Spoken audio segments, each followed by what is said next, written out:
Hi, boys and girls. Yesterday we read about when Humphrey was at AJ's house and it was so loud and how he solved that problem. The next chapter is called Peace Breaks Out. Early in the morning, Ty, Dee Lee, and AJ raced downstairs and played Crazy Eights. Later, they ran outside and threw a football around their yard. The Thomases were having breakfast with Bo when the phone rang. Mr. Thomas talked for a few minutes, mostly saying, that's fine.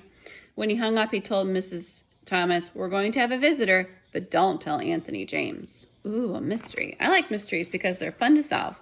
Then again, I don't like mysteries because I don't like not knowing what's going on. So I waited and waited. A few hours later, the doorbell rang. The visitor turned out to be Garth Tugwell and his father. "I really appreciate this," Mr. Tugwell told the Thomases. "It was Mrs. Brisbane's idea. Since Garth can't have Humphrey at our house right now, she suggested that he could help AJ take care of him over here." Sounds like Mrs. Brisbane, as if I'm trouble to take care of. But Garth had been crying because he couldn't have me, so maybe she was trying to be nice. After Mr. Tugwell left, Mr. Thomas called AJ in. AJ ran into the room and practically backed out again when he saw Garth. "We have a guest," said Mr. Thomas. "Shake hands, Anthony. Garth is here to help you take care of Humphrey." AJ and Garth reluctantly shook hands. "How come?" asked AJ. Garth shrugged his shoulders. "Mrs. Brisbane said to." "Well, come on. We'll clean his cage and get it over with," AJ said. The boys didn't talk much while they cleaned the cage, but they started giggling when they cleaned up my potty corner. I don't know why that makes everyone giggle.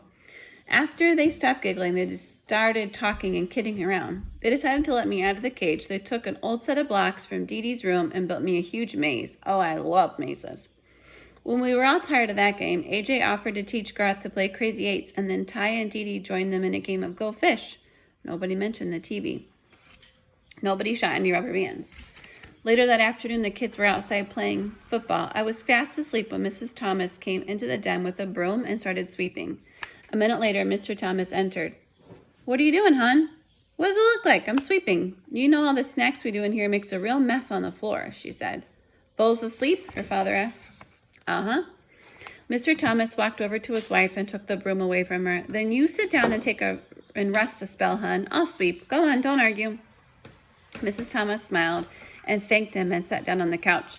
Mr. Thomas swept all around the outside of the room, even behind the TV. Uh-oh. When he got there, he stopped sweeping and leaned down. "Well, I'll be," he muttered. "What's wrong?" asked Mrs. Thomas. "The TV's unplugged," he said. "It's unplugged." He came out from behind the TV, plug in hand, and a very puzzled look on his face. But it couldn't have just come unplugged while we were sitting there watching it. I mean, a plug just doesn't fall out. "Well, plug it in, see if it works," his wife told him. "Well, you guessed it, the TV came on as bright and loud as ever." "I don't get it," Mr. Thomas muttered, "but at least we don't have to pay to get it fixed." Mrs. Thomas stared at the screen for a few seconds and then glanced out the window at the kids playing happily outside. I think I know what she's going to say.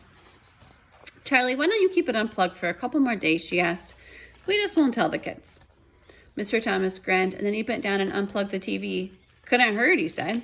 He put down the broom and sat on the couch near his wife, and the two of them just sat there in the den giggling, well, like, "Stop giggling, Gail." Suddenly, Mr. Thomas looked over at me. "You don't mind a little peace and quiet, do you, Humphrey?" No, I squeaked, and I promptly fell asleep. Things were a lot better when AJ, Garth, and I returned to room 26. No rubber bands flew through the air. Garth didn't trip anyone or make fun of anybody, and that meant Gail didn't get in trouble for giggling. Heidi didn't get in trouble for speaking out without raising her hand because she wasn't trying to tell Mrs. Brisbane what Garth was doing. But the best change was Saya, who did raise her hand every single day. One day she raised her hand to volunteer to stay in during recess to clean the chalkboard. Miranda raised her hand too. Mrs. Brisbane chose them both. "Girls, I think I can trust you to stay here while I run this report down to the principal's office," Mrs. Brisbane told them. Of course she could trust them. Once the girls were alone, they began to talk. "I really liked your singing," Miranda told Saya. "Thanks." "My mom and I are going to a musical version of Cinderella over the weekend," Miranda continued. "We have an extra ticket. Would you like to come with us? My mom will pick you up." Saya quickly turned to face Miranda. "Oh, yes. I have not been to a play before." Miranda grinned. "Good. I'll have my mom call your mom." Suddenly, Saya's face fell. "Oh, better not. She's so busy. Give me your number and I'll have my father call your mother. Saya watched Miranda's reaction carefully, and so did I. Cool. That was it. Miranda jotted down her number. Saya looked greatly relieved. I knew that Miranda's mother didn't care how well Saya's mother spoke English, but maybe now Saya would figure that out too. Another great thing that happened was that Mrs. Brisbane started reading a book out loud to the class. Sometimes I dozed right through these sessions, but this time she picked a really good book. When she announced it was about a mouse, Gail giggled. What did she say? Art whispered to Richie. Pay attention, Art, Mrs. Brisbane said. It's about a mouse. Several of the boys groaned.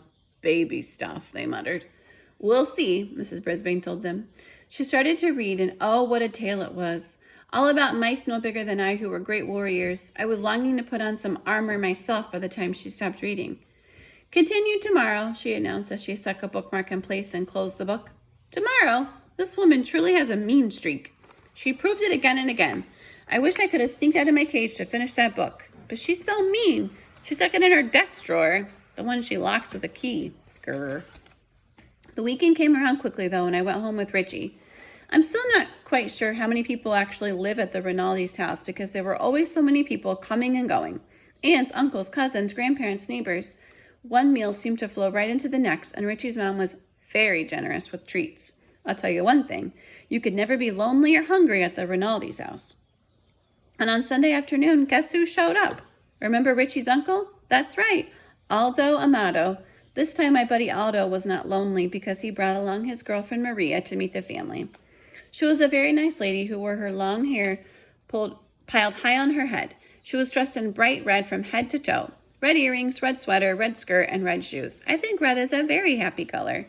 I think Maria is a very happy person, especially when she's with Aldo. All the Rinaldis made a big fuss over Maria and praised the bread and cookies she'd brought from the bakery where she worked.